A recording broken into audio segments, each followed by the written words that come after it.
कुलधरा राजस्थान के रेगिस्तान में बसा एक ऐसा शहर जहाँ पे दिन में लोग घूमने तो आते, फोटो खिंचाते, बट सूरज ढलते ही क्यों चले जाते। आखिर क्या है वहाँ। कहा जाता है जो भी वहाँ रात बिताता है वो कभी अकेले वापस नहीं लौटता। लोगों का मानना है कि कुलधरा में ये सारी अफवाह है, केवल एक डरावनी कहानी है। तो सवाल यहाँ पे ये खड़ा होता है, अगर ये केवल एक डरावनी कहानी है तो आज तक वहाँ गांव क्यों नहीं बसा। आज की इस वीडियो में मैं कोई डर फैलाने नहीं बल्कि वहाँ सच में क्या हुआ था वो बताने आया हूँ।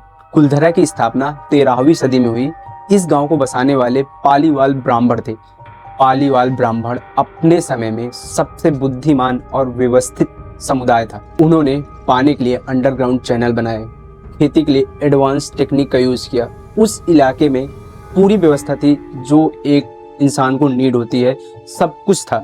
करीब 50 साल तक वहाँ पे लोग रहे। वहाँ के लोग ना तो कोई कमजोर ना कोई गरीब, सब एक समान थे, सब खुशहाली से जी रहे थे। 18वीं सदी आते आते इस इलाके की सत्ता जैसलमेर की रियासत के हाथ में थी। इस समय एक नाम उभरता है, सलीम। सलीम कागजों में तो एक दीवाना था, लेकिन हकीकत में वो पूरे इलाके का सबसे ताकतवर आदमी था। वहाँ के लोकल लोग उसे सलीम सिंह नहीं जालिम सिंह कहते थे। आखिर क्यों? बेहिसाब टैक्स, मनमानी सजाएं और सत्ता का खुला दुष्प्रयोग करता था। लोक कथाओं के अनुसार सलीम की नजर कुलधरा के पालीवाल ब्राह्मण की लड़की पे नजर पड़ी। कहा जाता है उसने लड़की से जबरदस्ती शादी करने की शर्त रखी।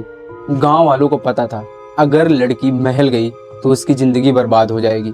इस घटना की कोई लिखित प्रमाण नहीं है, लेकिन वहाँ के लोकल लोग इसे हर बार दोहराते हैं कि ऐसा हुआ।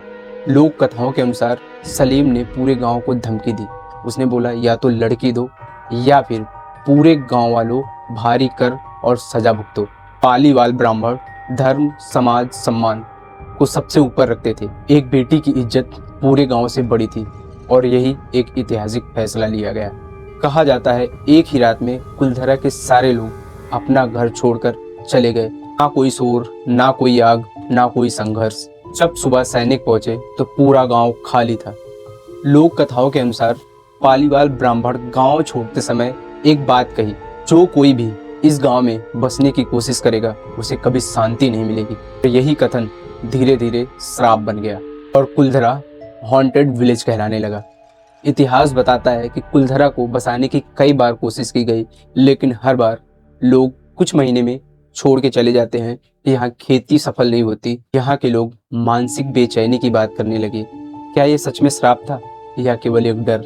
साल 2010 भारत के सबसे सम्मानित पैरानॉर्मल इन्वेस्टिगेटर गौरव तिवारी, उन्होंने तय किया कि कुलधरा में पूरी रात बिताएंगे।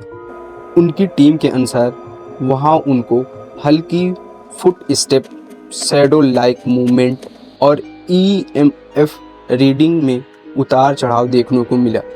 गौरव तिवारी ने बताया कि हाँ, ये असमान गतिविधि है, लेकिन इसका मतलब ये नहीं हर कहानी सच हो। ये स्टेटमेंट उनकी ऑनेस्टी दिखाता है।